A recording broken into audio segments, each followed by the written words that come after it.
Hey guys, welcome back to my channel अर्थशास्त्र की नगरी। सो गाइस, इससे प्रीवियस वीडियो में मैंने आपको जो है उपयोगिता क्या होती है, टीयू क्या होता है, एमयू क्या होता है, उसके बीच में क्या रिलेशन होता है, ये सारी बकवास जो है हम प्रीवियस वीडियो के अंदर कर चुके हैं। और वहां पर मैंने आपको एक शॉर्ट में जो है ब्रीफ में ये बताया था कि जैसे जैसे हम किसी वस्तु की एक एक्स्ट्रा कमोडिटी को कंज्यूम करते रहते हैं तो उसकी सीमांत उपयोगिता जो है घटती रहती है और उसको ह्रासमान सीमांत उपयोगिता नियम कहते हैं। गाइज, ये जो लॉ है ये किस महारथी ने दिया था? उनका नाम है गाइज गॉजन एच गॉजन उनका नाम है। इसलिए गाइज इस लॉ को जो है गॉजन फर्स्ट लॉ भी कहते हैं। ठीक है, ये बात आपको सबसे पहले ध्यान रखनी है। इन पर्सन ने जो है 2-3 लॉ दिए हैं, ठीक है, उसमें से जो सबसे पहला लॉ है उसी का नाम है सीमांत उपयोगिता ह्रास नियम। क्या नाम है? सीमांत उपयोगिता ह्रास नियम। अब ये लॉ क्या कहता है, आज हम इस वीडियो के अंदर क्या पढ़ने वाले हैं, पहले कुछ बकवास में करूंगा, आपको वो सुनना जरूरी है। ये लॉ क्या है, ठीक है, कैसे इसका कर्व बनेगा, क्या क्या इसकी मान्यताएं हैं, क्या क्या इसके अपवाद हैं, क्या इसका महत्व है और इसकी हेल्प से हम डिमांड कर्व जो है कैसे ड्राइव करते हैं, ये सारी की सारी चीजें आज हम इस वीडियो के अंदर जो है डिस्कशन करने वाले हैं। ठीक है, इस वीडियो को देखने के बाद आपको कोई भी वीडियो देखने की जो है जरूरत नहीं पड़ेगी।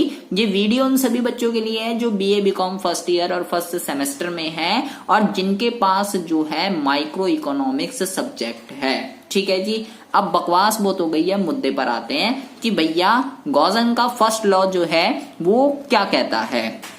वो ये कहता है कि इस नियम के अनुसार जैसे जैसे एक व्यक्ति किसी वस्तु की अधिक मात्रा प्राप्त करता है वैसे वैसे उस वस्तु की सीमांत उपयोगिता घटती जाती है। ठीक है, ये लॉ जो है ये कहता है और प्रीवियस वीडियो में भी हम देख चुके हैं। अब जैसे मान लीजिए जब मैंने सबसे पहली वस्तु खाई, मान लो मैंने सबसे पहला संतरा खाया, तो मुझे जो सीमांत उपयोगिता मिली वो मिली 24, दूसरे से कितनी मिली 18, तीसरे से कितनी मिली 12, चौथे से कितनी मिली 6, पांचवे से कितनी मिली 0 और छठे से तो नेगेटिव ही चली गई। ऐसा इसलिए होता है गाइस, और इसी लॉ की वजह से हम कोई भी वस्तु को खाना क्या कर देते हैं, बंद कर देते हैं। गाइस, अगर ऐसा ना हो तो ऐसे तो हम किसी भी वस्तु को खाना बंद ही नहीं करेंगे, ऐसे तो हम उसका कंजप्शन करते ही रहेंगे। भाई मान लीजिए हम कहा गोलगप्पे खाने जा रहे हैं, ठीक है, हमने पूछते हैं गोलगप्पे कितने के, बोल रहा है 10 के 3, ठीक है, 10 के खा लिए, 20 के खा लिए, 30 के खा लिए, 9 गोलगप्पे खाने के बाद 10वां हम उसको मना कर देते हैं बस। क्यों? क्योंकि गाइज अब जो दम 10वां गोलगप्पा खाएंगे उससे हमें सेटिस्फेक्शन नहीं मिलेगी। जो हमने सबसे पहला खाया था उसने हमें सबसे ज्यादा सेटिस्फेक्शन दी, दूसरे ने और कम दी, तीसरे ने और कम दी, और ऐसे खाते खाते हमने जो है 9 गोलगप्पों में अपनी सेटिस्फेक्शन पूरी कर ली है। अब 10वां गोलगप्पा खाने से हमें सेटिस्फेक्शन नहीं मिलेगी, उससे बिल्कुल 0 सेटिस्फेक्शन मिलेगी। अगर आप खा भी लेते हैं तो जबरदस्ती का काम है, वो मिट हो जाएगी, नेगेटिव में चली जाएगी आपकी सीमांत उपयोगिता। तो यही लॉ कहता है गॉजन का फर्स्ट लॉ कि आप किसी भी वस्तु की जैसे जैसे एक एक्स्ट्रा कमोडिटी को कंज्यूम करते रहोगे उससे मिलने वाली सीमांत उपयोगिता जो है वो घटती जाती है। और मैं आपको पहले भी बता चुका हूं कि जो सीमांत उपयोगिता होती है ये गाइस आपकी पॉजिटिव होती है, देन फिर 0 भी हो जाती है और उसके बाद नेगेटिव होती है। ठीक है, अगर हम इसको ग्राफिकली देखें तो ग्राफिकली इसका प्रेजेंटेशन कैसे होगा गाइज, ये जो बनता है कुछ इस तरीके से बनता है। क्यों बना है ऐसे? ये जैसे कि फॉर एग्जांपल के लिए मान लीजिए यहाँ पे मैंने एमयू लिखा है, यहाँ पे वस्तुएं लिखी है। भाई 24 पे मेरे को जब मैं 1 खा रहा था तो 1 से कितनी मिली 24, ठीक है, 2 से फिर कितनी मिल रही है मेरे को, 2 से फिर मेरे को मिल रही है 18, ठीक है, तो 18 मिल रही है मेरे को 2 से, फिर मुझे कितनी मिल रही है, फिर मुझे मिल रही है 12, कितने से 3 से। ऐसे करते करते यहाँ पर आकर जो है क्या हो गया, ये कौन सी है, 5वीं, क्योंकि यहाँ पर एमयू कितना हो गया है, यहाँ पर एमयू जो है 0 हो गया है और यहाँ पर इस पोर्शन पे नेगेटिव हो गया है एमयू, ठीक है, और इस पोर्शन पे एमयू क्या है, पॉजिटिव है। तो गाइज इसका जो कर्व है वो ऋणात्मक ढाल वाला होता है। क्यों होता है? क्योंकि क्या जैसे जैसे हम किसी वस्तु की एक एक्स्ट्रा कमोडिटी को कंज्यूम करते रहेंगे उसकी सीमांत उपयोगिता जो है वो घटती जाएगी। ठीक है जी। अब गाइज ये जो लॉ बना हुआ है कि जैसे जैसे किसी वस्तु की उपयोगिता एक एक्स्ट्रा कमोडिटी को कंज्यूम करेंगे उसकी उपयोगिता जो है वो घटती जाएगी। ये नियम जो है गाइज कुछ मान्यताओं पर बना हुआ है, कुछ अजम्पशन पर बना हुआ है। आपको यहाँ पर जो है उन अजम्पशन को समझना बहुत ही ज्यादा जरूरी है। सबसे पहला तो है कि उपभोक्ता का जो व्यवहार है वो विवेकपूर्ण है। यहाँ पर जो है ये अज्यूम किया गया है। इसका क्या मतलब होता है? इसका ये मतलब है कि भाई आपके कंज्यूमर जो है वो अनपढ़ गंवार नहीं है। आपके कंज्यूमर को ये पता है कि कौन सी वस्तु उसको जो है सबसे ज्यादा सेटिस्फेक्शन दे रही है और कौन सी वस्तु उसको जो है सबसे कम सेटिस्फेक्शन दे रही है। ठीक है, मतलब ऐसे ही अनपढ़ अंगूठा टेक जो है वो उपभोक्ता नहीं है। आपका जो उपभोक्ता है वो पढ़ा लिखा है। ठीक है जी, उसका जो व्यवहार है वो विवेकपूर्ण है, समझदार उपभोक्ता है आपका। साथ के साथ कह रहा है वस्तु की विभिन्न इकाइयों का उपभोग निरंतर होना चाहिए। इसका क्या मतलब हुआ कि भैया अगर गोलगप्पा आप अभी खा रहे हो ना तो दूसरा गोलगप्पा भी आप उसी टाइम खाओगे। ऐसा नहीं एक गोलगप्पा अभी खा लिया और दूसरा गोलगप्पा आप उसको कह रहे हो कल आके खाऊंगा। अगर आप दूसरा कल आके खाओगे ना तो ये वाला लॉ अप्लाई नहीं होगा। क्यों? क्योंकि गाइज अगर आपने आज जो गोलगप्पा खाया है, आज आपको गोलगप्पा खाने का मन था तो आज उसने मान लो आपको दी 20 की सेटिस्फेक्शन। ठीक है, अब मान लीजिए कल आपका और मन हो रहा है तो अगर आप कल ज्यादा खाने जाओगे तो वो आपको तो और ज्यादा सेटिस्फेक्शन देगा।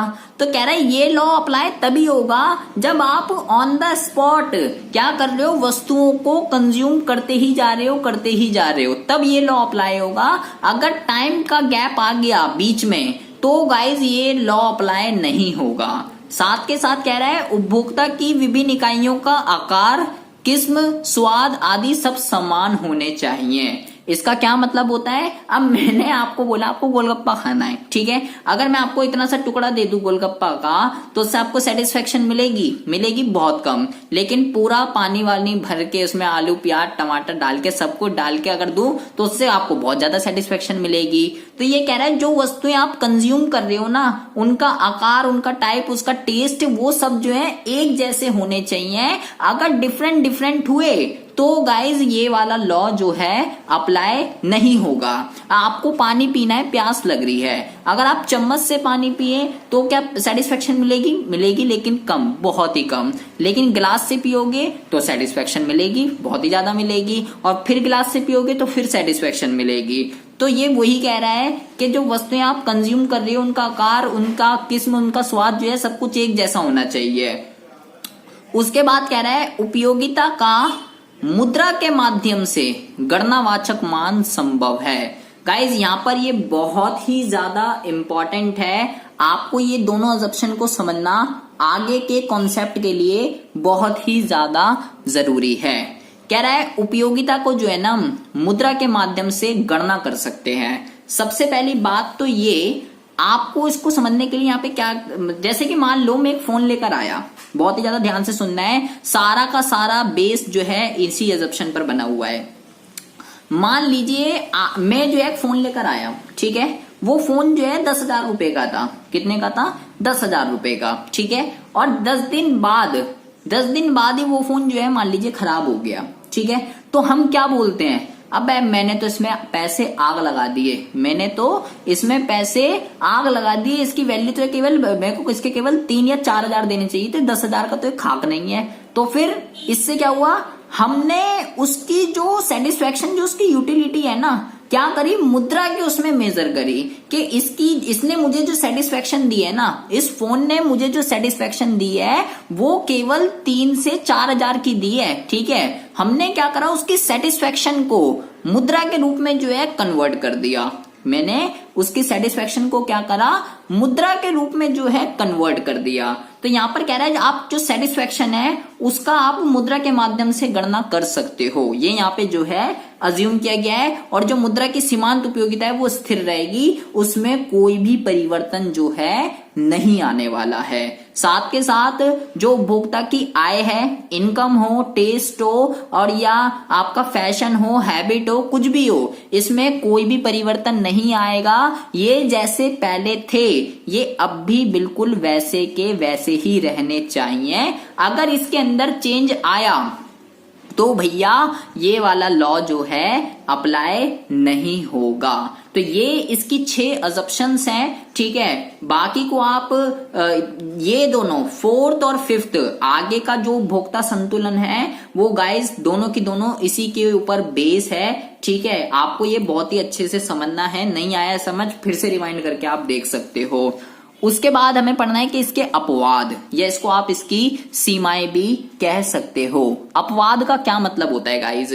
अपवाद का ये मतलब होता है कि ये लॉ कहां पर अप्लाई नहीं होगा, कि जब हम वस्तु की अतिरिक्त इकाई का उपभोग करेंगे और ये लॉ जो है अप्लाई नहीं होगा। मतलब वस्तु की एक अतिरिक्त इकाई उपभोग करने से सीमांत उपयोगिता घटेगी नहीं बल्कि और बढ़ेगी। ऐसी कौन कौन सी वस्तुएं होती हैं? तो सबसे पहला है जी अपना वही ठर्रा नशीली वस्तुओं का उपयोग। इसका क्या मतलब होता है कि भैया जो शराबी होता है वो क्या करता है, आज पिया क्वार्टर, फिर कल पिया, फिर परसों पिया, फिर तरसों पिया, रोज की कंजप्शन है डेली की, उसकी सीमांत उपयोगिता घट नहीं रही है बल्कि और क्या हो रही है, बढ़ रही है। बल्कि और क्या हो रही है, बढ़ रही है। भाई पहला पैक से ज्यादा, ठीक है। टाइम कल का नहीं आएगा, सॉरी टाइम गैप हो जाएगा। ऐसे तो आज अभी एक पैक पिया, दूसरा तीसरा चौथा पीता ही रहेगा। पहले से क्या मिली, मान लो 20 मिली, दूसरे से फिर 30 मिलेगी, चौथे से 40 मिलेगी, पांचवे से 50 मिलेगी। तो वो क्या करता है, वो पीता ही रहता है। तो गाइस जितनी भी नशीली वस्तुएं होती हैं वहां पर सीमांत उपयोगिता ह्रास नियम जो है वो एप्लीकेबल नहीं होता है। साथ के साथ जो है दुर्लभ वस्तुओं का संग्रह, इसका क्या मतलब होता है? इसका ये मतलब है गाइज कि कभी कभार किन्हीं उपभोक्ताओं को जो है बहुत ही रेयर कलेक्शन का शौक होता है कि अलग अलग तरीके की चीजों का, ठीक है। मान लो किसी को जो है पुराने सिक्के जमा करने का, बहुत ही पुराने 20 पैसे 25 पैसे ये सिक्के, अलग अलग देशों की करेंसी को कलेक्ट करने का वो होता है। तो गाइज ऐसी उसमें क्या होता है, जब वो उसको चीजें मिलती रहती हैं तो उसकी सीमांत उपयोगिता और क्या हो जाती है, बढ़ती रहती है। तो कह रहा है ऐसी सिचुएशन में भी सीमांत उपयोगिता ह्रास नियम जो है वो एप्लीकेबल नहीं होगा। साथ के साथ मुद्रा का संचय, इसका क्या मतलब होता है कि भाई वही है, जितना पैसा है उतना कम है। आपके पास जितना पैसा आता रहेगा, जितना आपके पास मुद्रा की कलेक्शन होती रहेगी, तो सीमांत उपयोगिता ह्रास नियम जो है लागू नहीं होगा। आपके पास अभी 5,000 आए, सेटिस्फेक्शन मिलेगी, ठीक है। और कहीं से 10,000 आ गए तो सेटिस्फेक्शन और मिलेगी, फिर 20,000 आ गए फिर मिलेगी, क्योंकि भैया लालच बुरी बला है, सिंपल सी बात है। पैसा जितना आए उतना कम है, आती लक्ष्मी किसको बुरी लग रही है। तो ये 3 ऐसी चीजें हैं, ये इसके अपवाद भी कह सकते हो, उसकी सीमाएं भी कह सकते हो, इसकी लिमिटेशन, कि भाई इसकी लिमिटेशन है कि यहाँ पर जो है लॉ जो है वो अप्लाई नहीं होता है, ठीक है। और भी इसकी गाइस बहुत सारी जो है लिमिटेशन है, ठीक है। और भी आप इसके अंदर लिख सकते हो, 3 तो यही लिख सकते हो, ठीक है। और भी लिख सकते हो कि गाइस यहाँ पर जो है बहुत ही बकवास की मान्यताएं यहाँ पर अज्यूम की गई हैं। जैसे कि आप देख ही रहे हो कि उपभोक्ता की आय, रुचि, आदत में कोई परिवर्तन नहीं होगा। गाइस ऐसा नहीं हो सकता है कि उपभोक्ता की आय, रुचि, आदत में परिवर्तन ना हो। गाइस इसमें परिवर्तन हमेशा ही होता रहता है, ठीक है। तो यहाँ पर बहुत ही बकवास मान्यताएं ली गई हैं, ठीक है। दूसरा सबसे खतरनाक ये कह रहा है उपयोगिता की गणना कर सकते हैं। गाइज हम उपयोगिता की गणना कभी भी नहीं कर सकते हैं। हम उपयोगिता को कैसे मेजर कर सकते हैं? मैंने गोलगप्पा खाया तो गोलगप्पा खाने से मुझे कितनी सेटिस्फेक्शन मिली उसकी गणना मैं कैसे कर सकता हूँ? मैं ये बोल सकता हूँ हाँ बहुत अच्छा था, मजा आ गया, अच्छे हैं यहाँ के गोलगप्पे, ये बोलता हूँ मैं। लेकिन मैं ये थोड़ी ना बोलता इससे मुझे 20 की उपयोगिता मिली है और इससे 30 की मिली है। गाइज उपयोगिता को हम कभी भी गणना नहीं कर सकते हैं, ये इसकी सबसे खतरनाक इसकी जो है लिमिटेशन है, ठीक है जी। और भी कई सारी हैं, ठीक है। तो 3 और 1 2 ये लिख सकते हो, 5 जो है आप इसकी सीमाएं इसके अंदर लिख सकते हो, ठीक है जी। अच्छा जी, और ये भी लिख सकते हो गाइज हर बंदे की उपयोगिता जो है ना वो अलग अलग होती है। मान लो मेरे को गोलगप्पे से ज्यादा उपयोगिता मिल रही है क्योंकि मुझे वो ज्यादा अच्छी लगती है, आपको जो है उपयोगिता अच्छी नहीं लगती, गोलगप्पे अच्छे नहीं लगते तो आपको उससे कम उपयोगिता मिलेगी। सभी उपभोक्ताओं के लिए उपयोगिता का जो लेवल होता है वो डिफरेंट होता है, ठीक है। तो ये भी इसकी जो है एक सीमाएं हैं, लिमिटेशन है, ठीक है। अच्छा, तो सीमांत उपयोगिता क्या होता है, इसकी मान्यताएं क्या है, इसके अपवाद क्या है, इसकी लिमिटेशन क्या है, इसका ग्राफ क्या है, ये मुद्दा तो समझ में आ गया। इसकी बुराइयां तो हमने जो है बहुत कर ली हैं, लेकिन गाइज अब हमें ये पढ़ना है कि ये जो है क्या काम आता है, इसका यूज क्या है, इसका महत्व क्या है, कहाँ इसका यूज होता है, क्या काम करता है, वो देखते हैं अब। तो भैया इसके महत्व की अगर बात करें तो इसका महत्व गाइज बहुत ही ज्यादा इंपॉर्टेंट है प्रैक्टिकल लाइफ के अंदर, ठीक है। प्रैक्टिकल लाइफ में गाइज ये बहुत ही ज्यादा यूज होता है। जैसे कि सबसे पहले तो उपभोक्ता के लिए जो है गाइज ये क्या इंपॉर्टेंस रखता है। उपभोक्ता के लिए गाइज ये इंपॉर्टेंस रखता है कि अगर आपको लग रहा है कि वो जो वस्तु है वो मुझे जो है उतनी सेटिस्फेक्शन देगी जितनी मुझे चाहिए, तो हम क्या करते हैं, हम उस वस्तु को खरीद लेते हैं। लेकिन अगर आपको ये लग रहा है कि जो वस्तु है वो मुझे उतनी सेटिस्फेक्शन नहीं देगी जितना मुझे चाहिए, तो हम उसको क्या करते हैं, हम उसको परचेज नहीं करते हैं। तो गाइज उपभोक्ता जो विवेकशील है, समझदार है, अंगूठा टेक नहीं है, वो जो है उपयोगिता के माध्यम से ये अंदाजा लगा देता है कि क्या मुझे वो बाय करनी चाहिए या नहीं करनी चाहिए। तो उपभोक्ता के लिए कहीं ना कहीं, और उसको ये पता है कि जैसे जैसे मैं ये वस्तु को कंज्यूम करता रहूंगा मेरी सीमांत उपयोगिता जो है घटती रहेगी, मेरा सेटिस्फेक्शन लेवल डाउन होता रहेगा, मुझे इसके लिए कितना पे करना चाहिए। तो उपभोक्ता के लिए जो है ये लॉ बहुत ही ज्यादा मैटर करता है। उपभोक्ता के साथ साथ उत्पादक के लिए भी जो है ये कहीं ज्यादा मैटर करता है। भाई उत्पादक को ये पता है कि भाई इसका सेटिस्फेक्शन लेवल जो है इस वस्तु का, जैसे जैसे उपभोक्ता इसको कंज्यूम करता रहेगा उसका सेटिस्फेक्शन लेवल जो है वो डाउन होता रहेगा।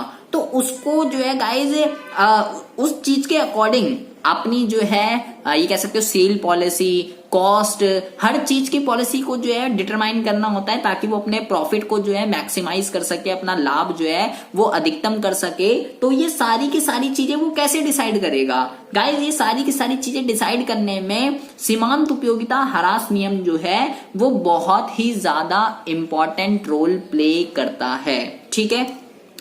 उसके बाद है गाइज एकाधिकार के लिए महत्व बहुत ही ज्यादा इंपॉर्टेंट है गाइज। ये आपको यहाँ पे सबसे पहले तो आपको ये समझना पड़ेगा एकाधिकार जो है वो क्या होता है। मैं आपको पहले भी बता चुका हूं, एकाधिकार का मतलब होता है एक बंदे का अधिकार। एकाधिकार का क्या मतलब होता है, एकाधिकार का मतलब होता है एक बंदे का अधिकार, जहां पर केवल एक ही बेचने वाला होता है, खरीदने वाले जो हैं वो बहुत सारे होते हैं। और गाइज ये क्या करता है, ये करता है कीमत विभेदन। कीमत विभेदन का क्या मतलब होता है, अलग अलग कंज्यूमर से अलग अलग पैसे वसूल करता है क्योंकि मार्केट के अंदर अकेला ही बेचने वाला है। आगे आएगा अभी, ठीक है, तब डिस्कशन करेंगे, पर फिर भी अभी इसको यहाँ समझने के लिए आप समझिए। एक बेचने वाला है, कीमत विभेदन करता है, अलग अलग उपभोक्ताओं से अलग अलग प्राइस वसूल करता है। तो गाइज अगर इस बंदे को ये पता है कि भाई वो जो कंज्यूमर पहली बार वस्तु खरीदने आया है उसको सेटिस्फेक्शन बहुत ही ज्यादा मिलेगी, तो वो उससे हाई प्राइस चार्ज करेगा। अगली बार आएगा तो सेटिस्फेक्शन कम मिलेगी, ठीक है, तो वो थोड़े कम उससे प्राइस लेगा, फिर आएगा तो फिर कम लेगा, फिर आएगा तो फिर कम लेगा। तो गाइज एकाधिकार के लिए ह्रासमान सीमांत उपयोगिता नियम बहुत ही ज्यादा मैटर करता है कीमत विभेदन करने के लिए। साथ के साथ कह रहा है सरकार के लिए क्या महत्व रखता है। सरकार के लिए ये महत्व रखता है कि गाइस सरकार को जो है आप जानते ही हो सामाजिक कल्याण के लिए कई सारी पॉलिसीज वगैरह को जो है डिटरमाइन करना होता है सामाजिक कल्याण के लिए। तो सरकार भी जो है कहीं ना कहीं सीमांत उपयोगिता ह्रास नियम का यूज करके क्या करती है, पॉलिसीज वगैरह को डिटरमाइन करती है। और सबसे इंपॉर्टेंट है वित्त मंत्री के लिए महत्व। वित्त मंत्री जो होता है गाइस वो क्या करता है, वो सारा टैक्स का जो जिम्मा होता है वो सब इसी के ऊपर होता है, किस पर्सन के ऊपर कितना टैक्स लगाना चाहिए, कितनी इसको स्लैब रेट में रखना चाहिए, ठीक है। अभी जब आप आओगे सेकंड ईयर में तब आप पढ़ोगे इनकम टैक्स जो है हर बंदे का हर स्लैब के अकॉर्डिंगली अलग अलग होता है, 2.5 से 5 का अलग, 5 से 10 का अलग, 10 से इतने का अलग, हर स्लैब का अलग अलग होता है। तो गाइस ये सब कैसे डिटरमाइन होता है कि इनकम बढ़ने से टैक्स बढ़ेगा, इनकम घटने से टैक्स घटेगा, ये सब कैसे डिसाइड होता है अमीरों पर टैक्स लगाया जाए, गरीबों पर लगाया जाए, किसको सब्सिडी दी जाए, किसको नहीं दी जाए, किस पे प्रोग्रेसिव टैक्स लगे, ये सारी की सारी चीजें गाइज सीमांत उपयोगिता ह्रास नियम के द्वारा ही निर्धारित होती हैं। उसके बाद है छठा, मूल्य के विरोधाभास अथवा हीरा पानी विरोधाभास को समझाता है। गाइज ये क्या दिक्कत, क्या परेशानी होती है, मूल्य का विरोधाभास या हीरा पानी विरोधाभास, ये आपको घोल कर पी जाना है पानी के अंदर, ठीक है जी। क्या होता है, नेक्स्ट वीडियो इसी टॉपिक पर आने वाली है, ठीक है, कि ये क्या दिक्कत क्या परेशानी होती है। अभी फिलहाल आपको सिर्फ ये समझना है कि इस लॉ को समझाने के लिए जो है सीमांत उपयोगिता ह्रास नियम का जो है यूज होता है। जब नेक्स्ट वीडियो में आपको मैं ये समझाऊंगा तो आपको पता चल जाएगा कि ये कैसे हेल्प करता है सीमांत उपयोगिता ह्रास नियम। साथ के साथ सबसे इंपॉर्टेंट 7वां पॉइंट है, कह रहा है मांग की प्रवृत्ति का जो है ये अध्ययन करता है। गाइज ये आपको जो है समझना है कि मांग की प्रवृत्ति का अध्ययन जो है ये कैसे करता है। तो इसी को समझने के लिए आपको ये समझना पड़ेगा, इसी से हम ये वाला टॉपिक भी कवर कर लेंगे कि सीमांत उपयोगिता ह्रास नियम से मांग की व्युत्पत्ति जो है वो कैसे होती है, डिमांड कर्व कैसे ड्राइव होगा सीमांत उपयोगिता ह्रास नियम से। और गाइज ये आपका एग्जाम के पॉइंट ऑफ व्यू से बहुत ही ज्यादा इंपॉर्टेंट है, एग्जाम में ये बहुत बारी आ जाता है कि सीमांत उपयोगिता ह्रास नियम से डिमांड कर्व जो है आपको ड्राइव करना है। गाइज हमने मांग का नियम पढ़ा, हमने जो है मांग का नियम पढ़ा, बहुत ही ज्यादा ध्यान से सुनना है आपको, सारा का सारा ध्यान यही होना चाहिए।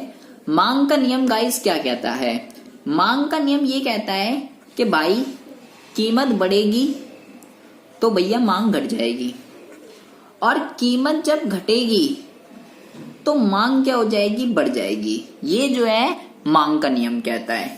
तो गाइस ये नियम जो है कैसे बन गया, कैसे ये पता चला कि कीमत घटने से मांग बढ़ जाएगी और कीमत बढ़ने से मांग जो है वो कम हो जाएगी, ये कैसे पता चला। ये जो पता चला है गाइस, ये लॉ जो है सीमांत उपयोगिता ह्रास नियम से ही बना हुआ है। मतलब कि ये लॉ क्या कह रहा है, और अब आ जाते हैं इसको कहते हैं डिमिनिशिंग मार्जिनल यूटिलिटी, ठीक है, सीमांत उपयोगिता ह्रास नियम को कहते हैं। तो अब ये लॉ क्या कहता है कि भाई आप जैसे जैसे, बहुत ही ज्यादा ध्यान से सुनना है वरना सब कुछ भी समझ नहीं आएगा, सब ऊपर से चला जाएगा। जैसे जैसे आप वस्तु की एक अतिरिक्त इकाई को भोग करते रहोगे, वैसे वैसे आपकी जो सीमांत उपयोगिता है वो क्या होती रहेगी, वो आपकी जो है डाउन होती रहेगी, ठीक है। एक एग्जांपल से समझेंगे जिससे आपको पूरा का पूरा कॉन्सेप्ट समझ में आ जाएगा कि मैं क्या कहना चाह रहा हूं। मान लीजिए एक गोलगप्पा है, बहुत ज्यादा ध्यान से सुनेंगे, एक गोलगप्पा है जो कि 5 रुपए का है, ठीक है। और पहला आप जब गोलगप्पा खाओगे तो इससे आपको जो सेटिस्फेक्शन है वो 20 मिलेगी, ठीक है। लेकिन दूसरा 5 रुपए का एक गोलगप्पा है, अब लेकिन आप जब दूसरा गोलगप्पा खाओगे तो गाइज दूसरा गोलगप्पा आपको पता है, आपने जब पहला खाया तो वो मिल रहा है, उससे आपको सेटिस्फेक्शन मिल रही है 20, कितनी मिल रही है 20। लेकिन दूसरा जब खाओगे आपको पता है भाई एक खाया, उसके बाद आपको पता है 10 देगा, कितनी सेटिस्फेक्शन देगा, कितनी देगा, आधी सेटिस्फेक्शन देगा। तो गाइज क्या आप इसके लिए 5 रुपए देने के लिए तैयार होगे, नहीं। अब आप गाइज इसके लिए 5 रुपए देने के लिए तैयार नहीं होंगे, अब आप इसके लिए 2.5 रुपए देने के लिए तैयार होगे, या कुछ भी, बट 5 से कम, या तो 4 या 3 या कुछ भी, इससे 5 रुपए से कम सेटिस्फेक्शन दोगे। क्योंकि गाइज आपको पता है कि जो मैं दूसरा गोलगप्पा खाने वाला हूं उससे मेरा जो सेटिस्फेक्शन लेवल है वो बिल्कुल कम मिलेगा, आधा हो जाएगा। और बिल्कुल सिमिलरली अगर मैं ये बोलूं कि अगर मैं तीसरा गोलगप्पा अगर मैं खाता हूं तो मुझे मान लीजिए अब सेटिस्फेक्शन मिलेगी 5, तो क्या अब इसके लिए आप 2.5 रुपए देने के लिए तैयार हो जाओगे, नहीं। अब आप गाइज इसके लिए केवल मान लीजिए 1.5 रुपया या 1 रुपया देने के लिए तैयार हो, ठीक है। और अब मान लीजिए अब आपको मिलेगी 1, तो अब चौथे गोलगप्पे के लिए क्या आप 1.5 रुपए दोगे, नहीं, अब तो आप इसके लिए 50 पैसे दोगे।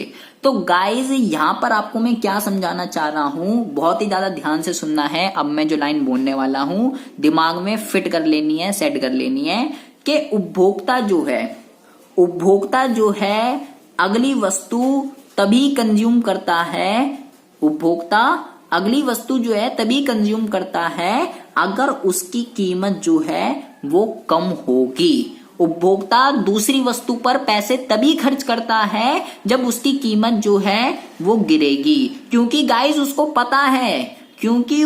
पता है कि अगर मैंने दूसरी वस्तु जब उसी वस्तु पर दोबारा पैसे खर्च करे तो उससे मिलने वाली जो सीमांत उपयोगिता है वो मेरी घटती जा रही है, वो मेरी क्या हो रही है, वो घटती जा रही है, जिसकी वजह से कोई भी उपभोक्ता भी पहली चीज से मुझे 20 सेटिस्फेक्शन मिली, अब मेरे को दूसरी चीज से जब मुझे 10 मिल रही है तो क्या मैं पागल हूं 5 की जगह 10 रुपए दूंगा? ये बताओ। आपको जिस चीज से सबसे फर्स्ट टाइम आपको जो है उसने सबसे ज्यादा सेटिस्फेक्शन दी थी तो आप जो है 5 रुपए खर्च करने के लिए आप उस पर तैयार थे, ठीक है। अब आपको ये पता है कि अगर मैंने इसी चीज पे दोबारा से खर्च करी तो वो सेटिस्फेक्शन कम है, सेटिस्फेक्शन क्या है, कम मिलेगी, तो आप उस पे 5 रुपए खर्च नहीं करोगे, अब आप उस पे जो है कम पैसे खर्च करोगे, ठीक है। तो उपभोक्ता किसी भी वस्तु की ज्यादा कॉमोडिटी तभी खरीदता है जब कीमत जो है कम होती है। और गाइज इसी वजह से क्या बना, इसी वजह से मांग का नियम बना कि भाई अगर कीमत घटेगी ना तभी मांग बढ़ेगी, उपभोक्ता तभी जो है डिमांड करेगा अगर कीमत घटेगी, क्योंकि उसको पता है, क्योंकि सेटिस्फेक्शन लेवल जो है वो धीरे धीरे डाउन होता रहेगा, वो महंगी कीमत पर कभी भी उस वस्तु को नहीं खरीदेगा। एक बार उसने अगर 5 रुपए पे खरीद लिया तो अगली बार वो 5 से कम पे ही खरीदेगा, 5 के बदले में 6 और 7 रुपए वो कभी भी नहीं देने वाला है, क्योंकि सेटिस्फेक्शन लेवल जो है वो डाउन हो जाएगा, ठीक है जी। अभी मैं इसको जो है आपको ग्राफ से समझाऊंगा जिससे पूरा का पूरा कॉन्सेप्ट क्लियर हो जाएगा आपको कि ये क्या कह रहा है और कैसे ड्राइव होगा। गाइस अब बहुत ही ज्यादा ध्यान से सुनने वाले हैं। अब ये जो हमने ऊपर बकवास करी है इसी को हमें ग्राफ पर पुट करना है, ठीक है। तो मैंने यहाँ पे जो है 2 कर्व लिए हैं, ठीक है। देखो एक मैंने ले लिया है एक्स एक्सिस, एक ले लिया वाई एक्सिस, यहाँ पे मैंने एमयू और यहाँ इकाइयां लिखी हैं और यहाँ पे मैंने कीमत और यहाँ पर मैंने मांग लिखी है इकाइयां, ठीक है। यहाँ पे मैं मांग वक्र ड्राइव करके दिखाऊंगा इसकी हेल्प से, एमयू की हेल्प से जो है मैं आपको इसको ड्राइव करके दिखाऊंगा, ठीक है। तो सबसे पहले आपको देखिए, सबसे पहले आप जो है एक गोलगप्पे से कितनी यूटिलिटी मिल रही थी, आपको 20 यूटिलिटी मिल रही थी, ठीक है। तो आपको जो है उसको यहां पर लिखना है, ठीक है। देखिए भाई मेरे को जो है एक गोलगप्पे से कितनी यूटिलिटी मिल रही है, मुझे मिल रही थी 20, ठीक है। और इसके लिए मैं कितनी कीमत देने के लिए तैयार था, इसके लिए मैं कीमत देने के लिए तैयार था 5। तो आपको क्या करना है, आपको यहाँ स्केल से लाइन ड्रॉ करनी है, बिल्कुल ठीक है, बिल्कुल स्ट्रेट। और कितनी कीमत देने के लिए तैयार हो आप इसके लिए, आप इसके लिए 5 रुपए की कीमत देने के लिए तैयार हो, ठीक है। और कितनी क्वांटिटी मिलेगी आपको, आपको क्वांटिटी मिलेगी 1, ठीक है जी। तो ये हो गया 1 क्वांटिटी, ठीक है जी। और ये आ गया आपका 1 पॉइंट, ठीक है। बहुत ज्यादा ध्यान से सुनेंगे। अब दूसरी जो क्वांटिटी है उससे सेटिस्फेक्शन कितनी मिल रही है आपको, अब सेटिस्फेक्शन मिल रही है आपको 10, कितनी से, दूसरी से। तो भैया 10 कहां पर आएगा जी, आपका 10 आ गया जी, मान लीजिए आपका यहां पर 10, ठीक है। और कितनी से, दूसरी से, ये हो गया आपका 10, ठीक है। और इसके लिए अब आप कितने पैसे देने के लिए तैयार हो, इसके लिए अब गाइज आप पैसे देने के लिए तैयार थे 2.5 रुपए। तो आपको क्या करना है, यहां से लाइन ड्रॉ करनी है, ठीक है। कितने पैसे देने के लिए तैयार हो, 2.5 रुपए। क्वांटिटी कितनी मिलेगी, क्वांटिटी मिलेगी आपको 2, ये हो गई आपकी 2 क्वांटिटी, ठीक है। 2.5 रुपए पे आप देने के लिए तैयार थे। अब बात करते हैं तीसरे मुद्दे की। तीसरे गोलगप्पे के लिए आपको 5 मिलेगी, जिसके लिए 1.5 रुपया देने के लिए तैयार हो। तो ये आ गया आपका 5, ठीक है। 5 पे आपको कितनी, यहाँ पे मैं लिख देता हूं 1 2, ठीक है। अच्छा तो अब ये हो गया यहाँ पर 5 क्वांटिटी और इसको यहां से मिला दीजिए, ठीक है। ये हो गया आपका। और अब यहां से क्या करना है, आपको स्ट्रेट लाइन ड्रॉ करनी है।